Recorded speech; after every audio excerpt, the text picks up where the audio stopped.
I've always believed in Dr. Joe's work from the very beginning. The call to adventure and how it's, we think of these things as supernatural. The new research that's emerging and what people are able to do, and this gap is like closing.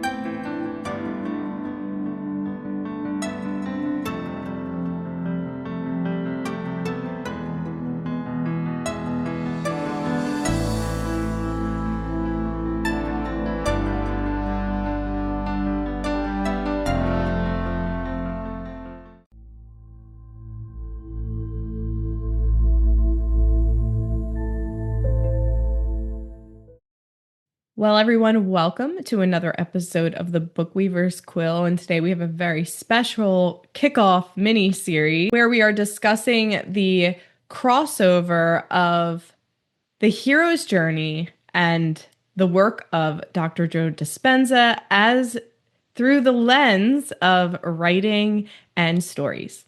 So when the three of us sat and talked about going into this particular type of series that we're going to go into, we wanted to highlight how the work that we do in our writing, we are sharing with people what the hero's journey is about, and to align with not only what we feel through our characters, but realizing that throughout history, when people read, they identify with the hero's journey within themselves.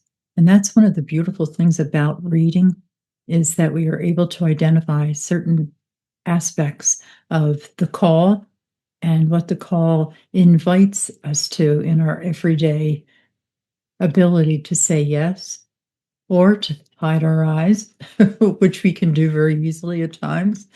So, so it's a fascinating subject, and the three of us are going to, as best we can, talk about how the hero's journey has made itself visible again in our writing and in our own lives, and certainly in the lives of people throughout history.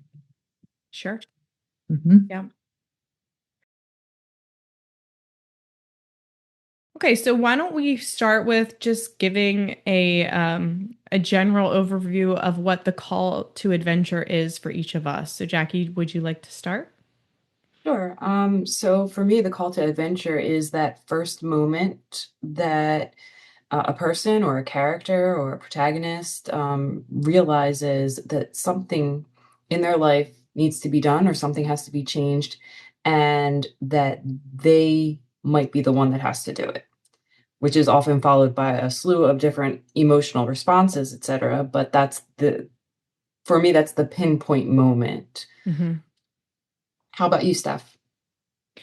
So for me, it's an interruption from everyday life. So it's a rather large interruption that kind of tells the protagonist, or even if in everyday life, you or me or whoever can't keep going the same way. So that interruption sort of gives us a choice to either like attempt to keep going the same way, but with a lot of resistance, or choose a different path. And that different path might open up so much to us. So that's the call to adventure for me.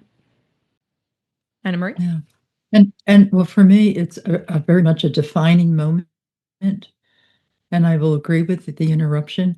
But I think in that defining moment, we find ourselves faced with whether whether it makes us fearful or whether it makes us strong. And sometimes we don't know that until we say yes. Sure. Yeah. And sometimes we go saying yes reluctantly. So for me, that is a big component. And it's sometimes because of what people have said to us. And so that either ignites in us a feeling of being a victim or victorious. So for me, and it's an invitation. It really is an invitation. And as you spoke about earlier, Steph, saying that we create some of the things in our own lives. Well, I do think our response is what we then create. Yes. So that defining moment, that interruption, that stop, that awareness. Yeah. So I find it to be very arduous at times. because sometimes things come in that you would prefer just not to say yes to. Yeah. Yeah. Yeah. And it's up to you to keep the strength, and to choose to be strong every day, really. Mm-hmm. Mm-hmm. Yeah, So. very much. So, do you think we should start by reading passages and then maybe Emery will transition into talking about what you said, and we can Sure. connect it to Dr. Joe's work as well? Absolutely. Um, would you want to read first, Jackie? Sure. Mine is a bit long, so is That's that okay fine. with everybody? Sure. All right. I'm going to be reading it off of my computer, so let me just pull it up. This passage is actually from my unpublished work that I'm sending out right now. It's in the query trenches right now. And the name of the book is A Tale of Tide and Time for the moment. I don't know if it'll keep this title or not. And this particular moment is when the main character, who has a leg deformity, learns that her sister has gone missing. And she feels as if the townspeople should go out and find her sister, as well as 8 other missing girls. And the town decides not to. And while she does feel incapable of doing so because of her malady, her little sister is so adamant about going and finding the older sister, or the twin sister herself, that this main character, her name is Helmi, decides to take it into her own hands and see if she can help her sister, even though she does not feel capable of that. So let's see. So in this particular scene, Helmi has just trespassed, gone to the side of the island where she's not supposed to go, and she has gone to meet up with call on the forbidden Vova, who is some type of a witch or a medicine woman, to ask for help. Okay. Can you save her, Annalise? I managed, dragging my gaze back to the Vova. No. The bluntness of the word brought my heart into my shoes. But I can help you find her, she allowed, a smile curving over her lips as she eyed me expectantly. I followed her gaze up and down the length of my skirt. You can heal me? For a fee. I reached for my purse, emptying its contents into my palm. What is your price? She laughed, sharp, amused. Coins of silver and gold are worthless here, girl. My heart sank. If not gold, then what? I hesitated, gently turning the coin I'd found at my bedside between my fingers. Heads and heads. Annalise's lucky coin. Maybe it still held a bit of chance. Her eyebrows lifted at the sight of it, or so I thought. When I held out the copper, she simply shook her head. No, that will not do. But it's all I have. A crooked smile spread across her face as her gaze settled over my bare fingers. And that? She asked, eyeing my mother's ring. I couldn't. I wouldn't. The ring isn't forbid. No ring, no deal, she said. The words clipped with unquestionable finality. I grasped my mother's ring, running a finger over the pale, cool stone. It wasn't a stone, not really. Rather a piece of glass softened by the sea, its jagged edges worn smooth by the hands of time and tide. I didn't want to part with it. It was the only thing I had left of my mother. But no object was worth more than the deal I sought to make. Carefully, I twisted the band from my finger. And the coin, she muttered, taking both and tossing them into a black jar. These will reduce the fee, but if you wish to see your sister again, the true price remains. I swallowed the bulge in my throat. What do you want? She stepped closer. Her toe rings clinked softly against the floorboards. Magic has rules. All things worth having require sacrifice. To know the correct price, I must see what your wish is worth. She leaned in, silver strands brushing against my coat as her eyes met mine, bright, green, and sharp. And then they changed. Green gave way to white, all white. She began to hum, a sound older than language, swelling louder with each beat, until suddenly she reached out and shoved me. Hey, I cried. What was that for?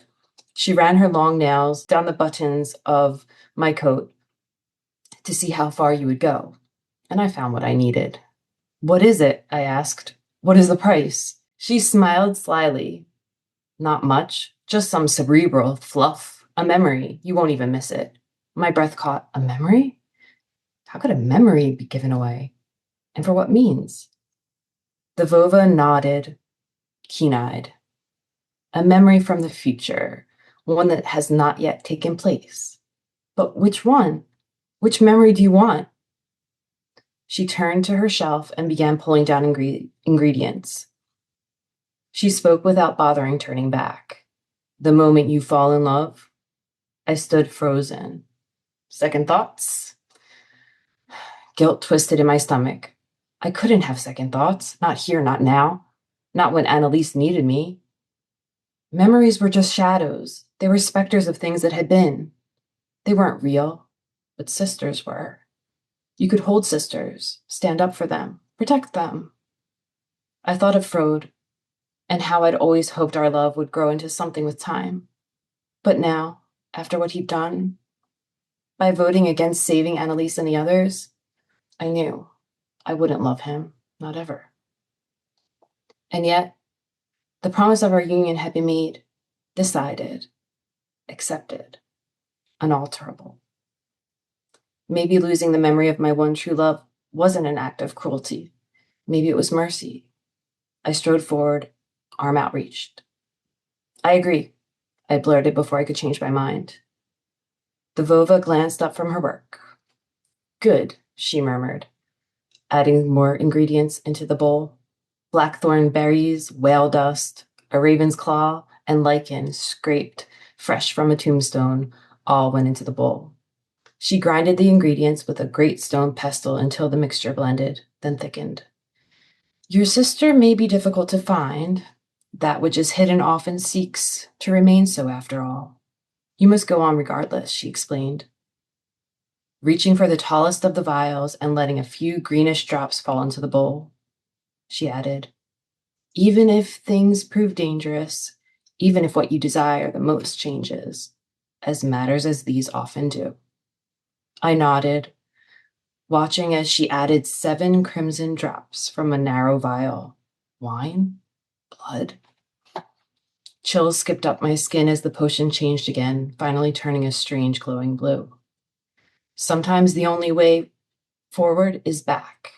And whatever you do, she said, dipping a finger into the mixture and tracing a line across my lips. Never break the rules. Break one, and you break them all. Do you understand? I do. The smell of mint and ancient magic drifted through the air as the Vova smeared the remainder of the portion along a slim onyx blade and handed it to me. 3 drops of blood from each leg for the spell to take hold. 9 days for the magic to remain permanent. During this time, you mustn't wet your legs. If you do, the magic fades. If you change your mind, draw 3 drops again before entering the castle, and the spell will be reversed. But once you enter, there's no undoing it. And don't forget, if ever you fail or choose to flee, your malady will return threefold. I gritted my teeth and pressed the blade behind my knee. The onyx burned as it sank into my skin, but I didn't flinch. If pain was the price, I would pay it.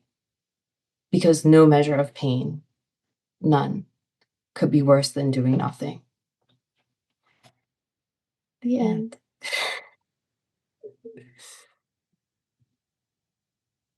Riveting. Hmm. Hmm. It is. Just a really, really beautiful scene. Vivid, I mean, Mhm. cinematic, Mhm. um, just incredible. And definitely, a call to adventure for her.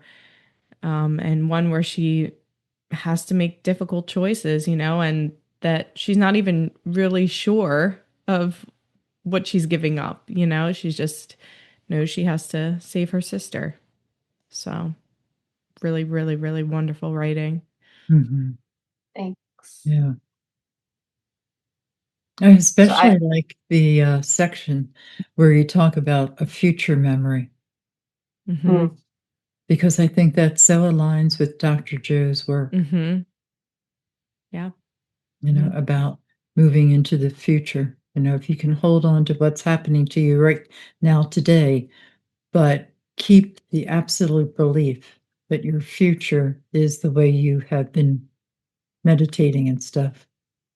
Yeah. mhm, And how Mm. she asks, like, how could a memory be taken, and how could it be? It Mhm. was just a memory of the past. Like, she doesn't even, conceive that a memory of the future could be taken. It's like, that's really cool, and it does really align with this whole idea that Dr. Joe talks about. Like, can you envision a future? And Mhm.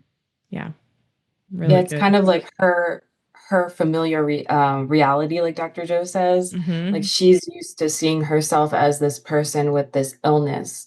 And actually, as she goes on, she does start to question when she does have the healed legs. She starts to question who she is if she no longer is the girl with the problem. Right. Um, Mhm. yeah, She's not that person anymore. That's she's not right. that person. She becomes She's that not that future. same person anymore. And she never goes back to that same person. Like, Mhm. that moment changes who she is forever, even That's her though she goes defining through. moment. Mm-hmm. Mhm. Mhm. Mm-hmm. Yeah. Yeah, I chose this actually because I was thinking about a lot about how Dr. Joe and Joseph Campbell do have a lot of common Mm-hmm. threads. Mm-hmm. Um, and I was looking for something that would kind of show, and it shows like kind of the way that both of their work points to a similar obstacle that humans go through. And that is the person standing at the threshold.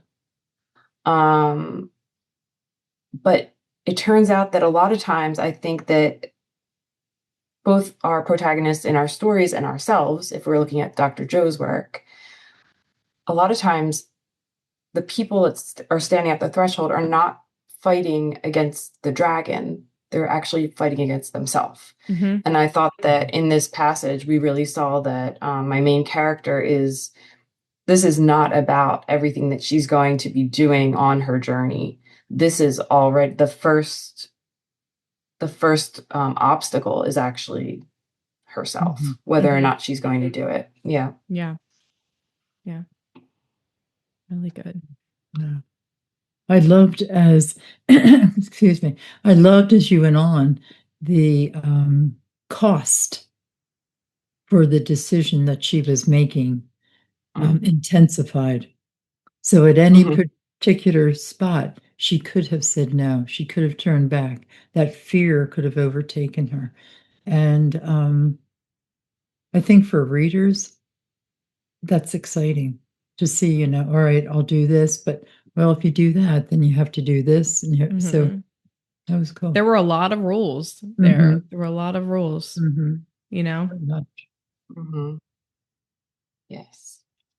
Mhm. So in this passage, I used from The Air of Light and Shadows, and this is right after Lizzie, my protagonist, has been living a pretty normal life, and then Brody reveals to her that actually, she's being chased by the mafia for her inheritance. She has an ancient bloodline that's supernatural, and she is listening to what he's saying, and she's not believing him at all. She's like, this guy is absolutely crazy. And she runs out into the woods to get away from him because it's overwhelming to her, everything that has been revealed to her.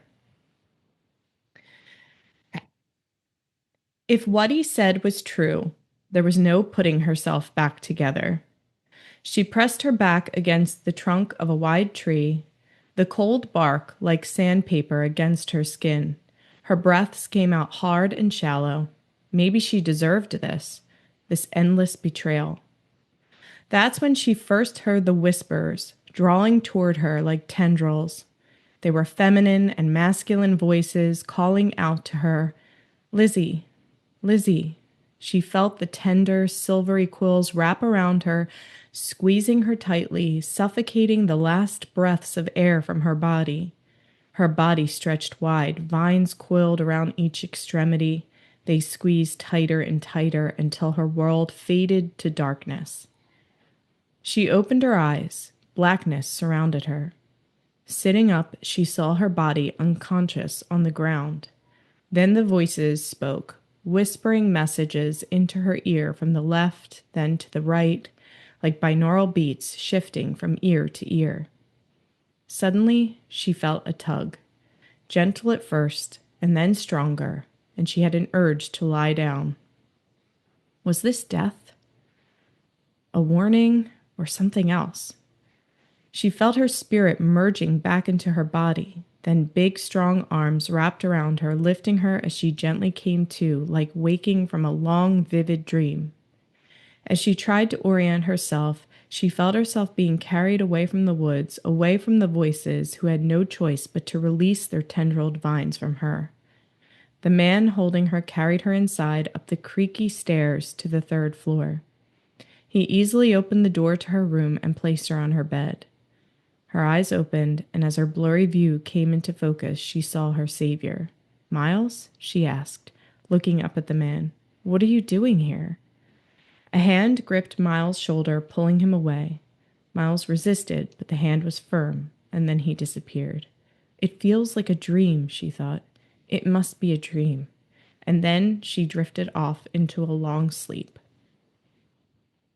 It's so good. Yes. You don't I want you love to the stop. self-doubt. It's so good. It's so well portrayed. Her inner thoughts and her self-doubt and her not wanting to believe what's happening around her.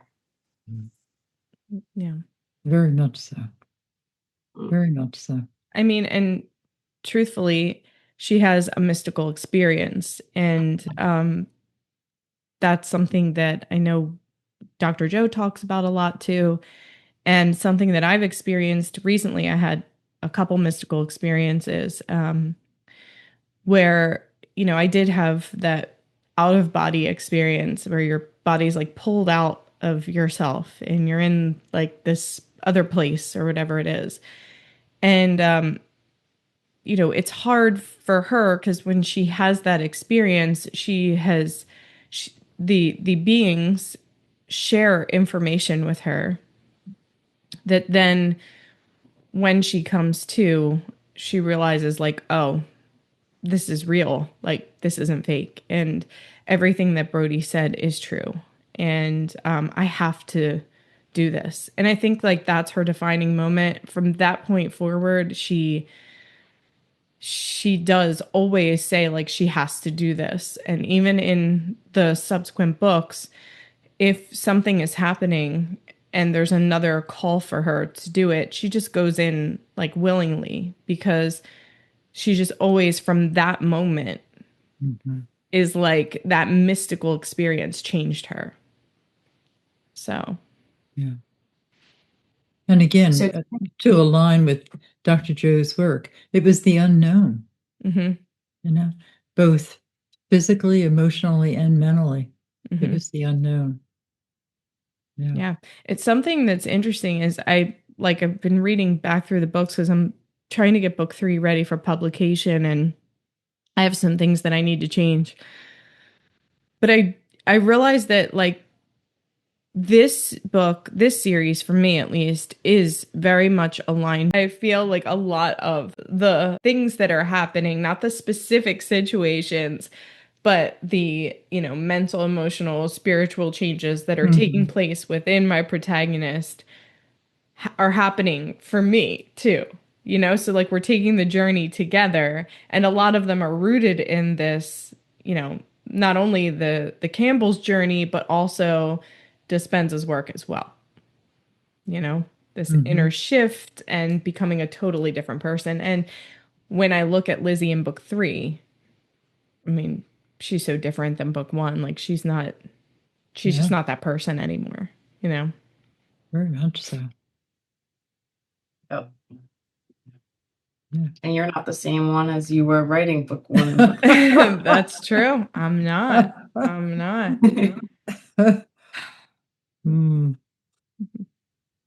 In the flow. Mm-hmm. Yeah, very much so. I think that they do. I think that we do as authors. We bring in bits and pieces of our lives into our works. I think that's why we love we love our stories so much, because it's they're living pieces of us, parts of them. Well, I came at this in a nonfiction way, because currently I'm working on 2 different books, both highlighting exactly what we're talking about, the hero's journey, but it's in nonfiction form. And the one book is called Defining Moments, which I alluded to a couple of minutes ago. And certainly both of the excerpts that you both wrote or read today talk about defining moments for your protagonists. So a defining moment is very important. And the other book that I'm working with right now also is because of certain things that are said in our lifetime, certain things that people say to us that can either immobilize us, or with a reframing in ourselves can catapult us into the unknown, the different part of ourselves that we had not been when we had heard the particular call. So one of the things that I had done is I had done some research for both of these books on the hero's journey. And one of them, one of the most ancient, is from Moses. Okay. In both of these books, I'm doing interviews of different people who have embarked on a hero's journey. Okay, and a defining moment in their lives. And Moses is one of them, because when he heard the call, he absolutely could not believe that God was asking him to move forward and speak for him in the human form, to go and to present a message to a very powerful force. And Jackie, it kind of goes back to what you just read. The protagonist meets a powerful force who seems to have all the answers and all the cards on her side. And Steph, the same thing with yours. There is a force that's in Lizzie's life that she doesn't understand how it has the amount of power over her as it does. So for Moses, that was one of the things when he was asked and given a call to go to the Pharaoh and deliver a certain message. He basically said, "How can you send me? I don't know what to do. I don't know what to say." And he was led to believe that when he got there, everything would be there for him. And that's such an important part of the hero's journey, that if we believe that the call is there, and that if we just believe, the answers will be given to us, sometimes not until the very, very, very last moment. Okay. And so, as I say, as authors, we're very lucky that we can share that through our characters. And in real life, as I say, Moses did go to the Pharaoh, and quite a number of things happened. The different plagues that he had mentioned would come, how the Nile turned blood red. And it's fascinating when you do the research to find out all right, now seriously, how could the Nile turn red? But when you look at the data and things like that, it was because there had been intense rains up in the mountains. And so the landslide of mud and things like that turned the Nile. So it's fascinating when you sit and look at all of that.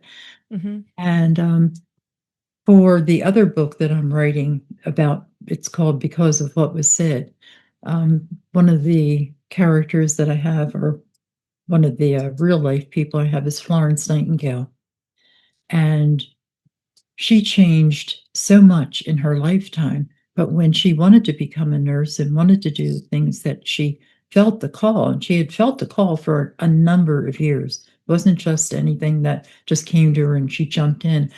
But the society that she lived in was that women were not able to do the things that she felt she was being called to do. She didn't have the education. She wasn't the right sex. You know, a woman was just not supposed to be able to go on the battlefield and all of those types of things. So it was because of what people said around her that her movement, her action took longer than she had anticipated. And so during that time, during the call and during the persistence of that call, she started to gain confidence within herself. But it was an arduous task. She had one thing after another to have to answer and go along with. And until finally she realized, I'm listening to my own intuition, Mm. listening to my own wisdom. And when she made that decision, all different, and again, as Dr. Joe says, when we give that commitment, when we give that yes, all things unseen and unexpected start to open. That portal, that Mm. opening is there for us. And so that's what I'm working on presently, Love in the that. nonfiction genre, and with these two different defining moments, and then what to do with things that have been said to us and how we overcome that. And so it's the hero's journey. Yeah. Yeah. And I know that, Dr. Joe always says that when it comes to change, why wait for something like a diagnosis or some sort of thing? Maybe it's a, relationship issue Mhm. or a financial issue or whatever it is. And I noticed with me, like, I've been studying this stuff since what, 2016, but like, it's just for whatever reason, I can remember the exact day now that I decided to change. So that was like April 25th, exactly, like April 25th. And from that moment forward, like I haven't looked back. Like, and it was, the things that are going on in my life, it was enough fear or enough of a motivator to be like, okay, no, this can't continue this way. It has to go the other way. And I'm committed to change, and not just for this thing, but for everything. I'm becoming a different person. And I do think that people do have that defining moment where and sometimes it does take people a little bit longer to get to that moment or to Mhm. realize, like, oh, wait, I want to do this, or I want to change, or I'm going to trust my intuition now and say, hey, that's one of the things. Like when I decided to change April 25th, right? I said, you know what? Everything outside of me now, like that's not what I'm leaning on. Like I'm not leaning on like opinions, emotional reactions, whatever it is. Like it's all going to come in from here. And I'm going to trust what comes in from here and cultivate that practice to be able to trust what comes in from here. Because sometimes we can be on a pattern where we're not trusting that, and we're looking outside of ourselves. And one of the things that I have really put into my head that I that is more for people, like it's more advanced, I think, but I think like everybody is able to view it this way, but I think it takes a while to kind of get to this point. But looking outside of yourself and realizing like that's a mirror. That's a Very much mirror, so. you know?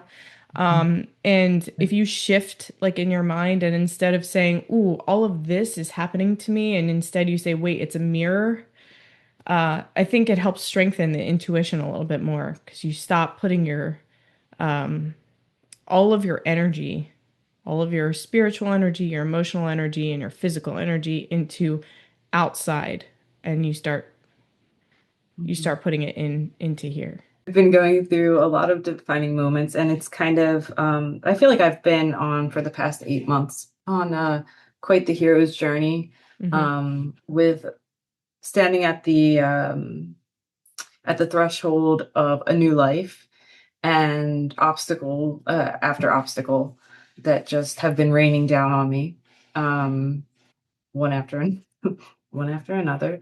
And I think that it's sometimes the hero's journey might be thrust upon you when you think of it in that way. It's sometimes you make the first step to leave a bad situation, for example, and then the snowball effect of things that happen because of that one choice,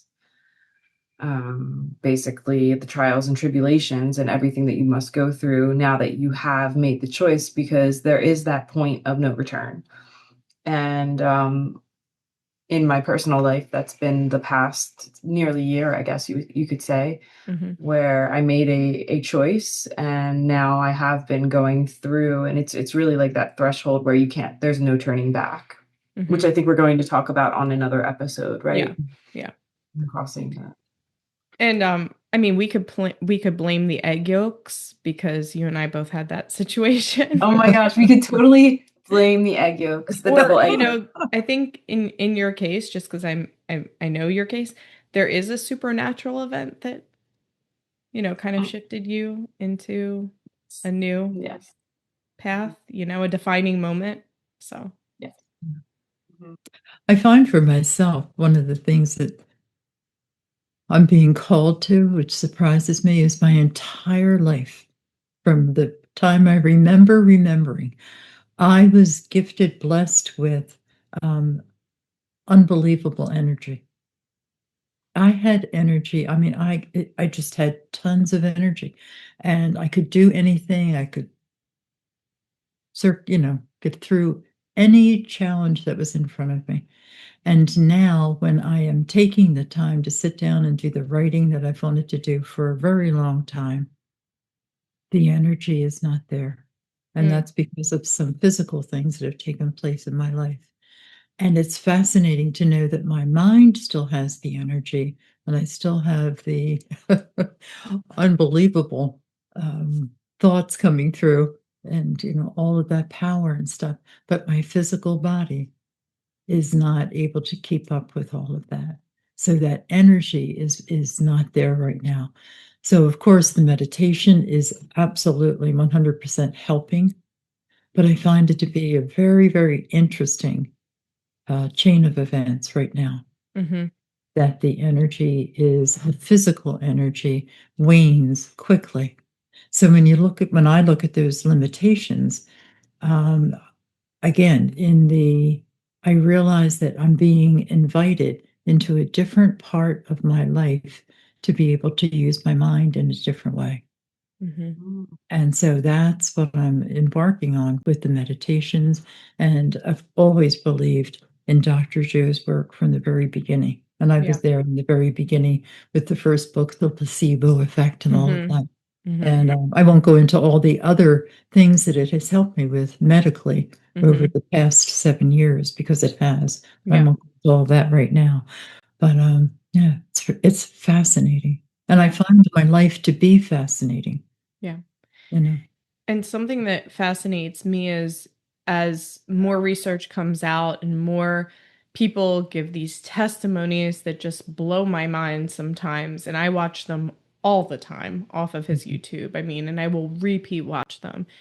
And then I think about, the call to adventure and how it's, we think of these things as supernatural. And the hero's journey in general, we think of as supernatural, a lot of times if we look back in literature. And then you look at the new research that's emerging and what people are able to do, and this gap is like closing and you're realizing that we are actually, trending towards that supernatural, maybe in a little bit different way than, what we've seen in literature, but in a better way for humanity and for ourselves and our journey. And that makes it very exciting because you think about what the potential for humanity is as well. Well, yeah, and I just love the whole concept of it's in the unknown that all possibilities lie.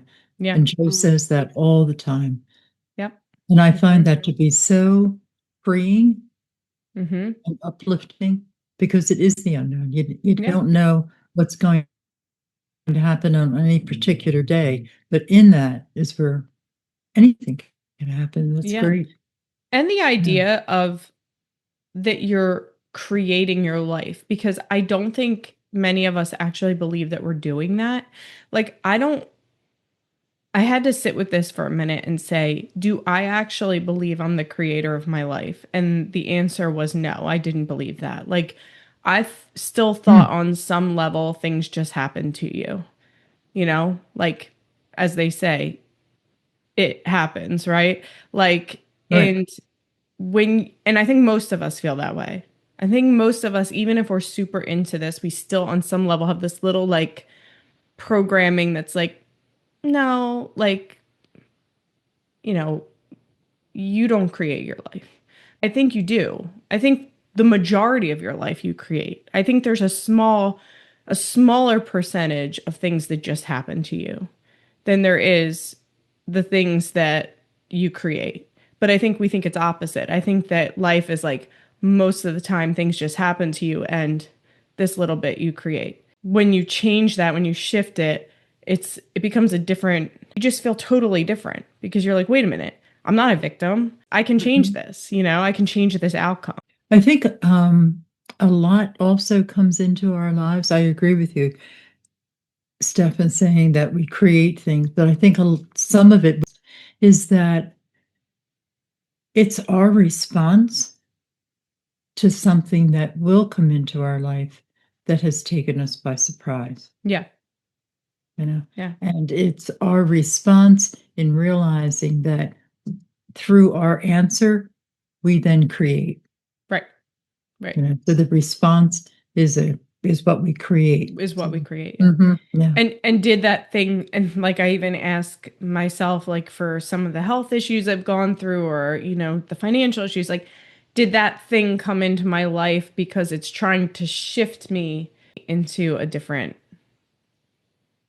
reality, because I hmm now the way that I'm responding is different than I hmm would have if I believed like, oh well, that's it, like so. Yeah. This is where I start to wonder about like how time might not be linear because the things that we're doing sometimes I do feel like personally the work that I've done over the past 8 months, I honestly believe that I'm breaking a karmic cycle, like a family ancestral something that has been in my bloodline for generations or for much longer that I'm like ingesting these things so that I can clear my timeline of it. And I did a bunch of meditations and each time that's one of the things that keeps coming back, that this is not just hmm my journey that I'm working on. It's like a thing, like Yeah. bigger. Right. Right. Well, Jackie, there is generational healing, and that's Yeah. exactly what you just described is in Mm-hmm. fact what it is. And Okay. it's like the universe comes in and offers someone in each generation the chance to break whatever is dysfunctional in that family Mm-hmm. line.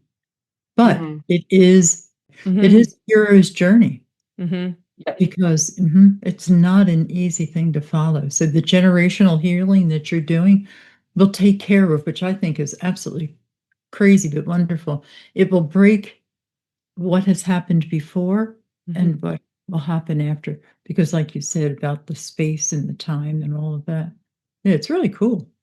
To add to that, Anna Marie, I think I had talked to you before about how I thought like some of the things that were happening to me was a generational healing because of hmm the my grandmother, my mom, all these things. Right. And I look at it and sometimes there's this like higher wisdom part of me that's like, this is why your mom died of pancreatic cancer. Like, this is why, because it was to push you into what you're doing now.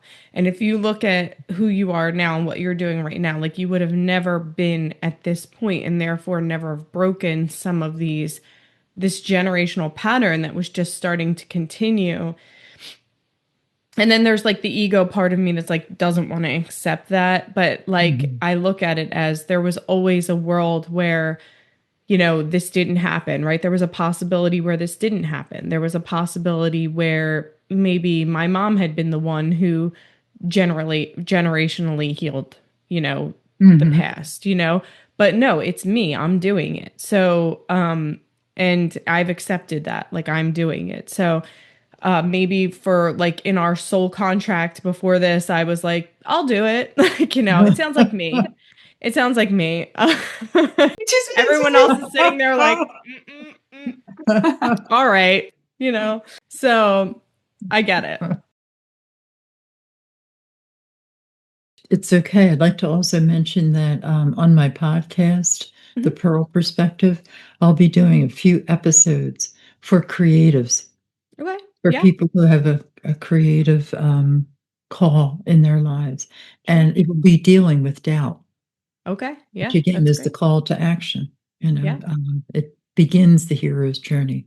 So that will be out there in the next couple of weeks. Sure. I'll link the Mhm. Pearl Perspective. I'll also link Mhm. mine, which is My Journey to Change, which basically talks about my journey with the Mhm. meditations and, what different things I've been going through, what struggles I've gone through, just getting into that space. So, yeah, we have a lot to offer. And Jackie, why don't you mention your TikTok because you have some really good videos on there. Yeah, so I Yeah. created a vlog that's called Where the Quiet Breathes, and it's all about quiet moments that I feel taking ordinary moments from my life here, quiet country, small town France, and taking these quiet kind of moments and rendering them extraordinary. Trying to look at things from a different perspective or find beauty in the small things.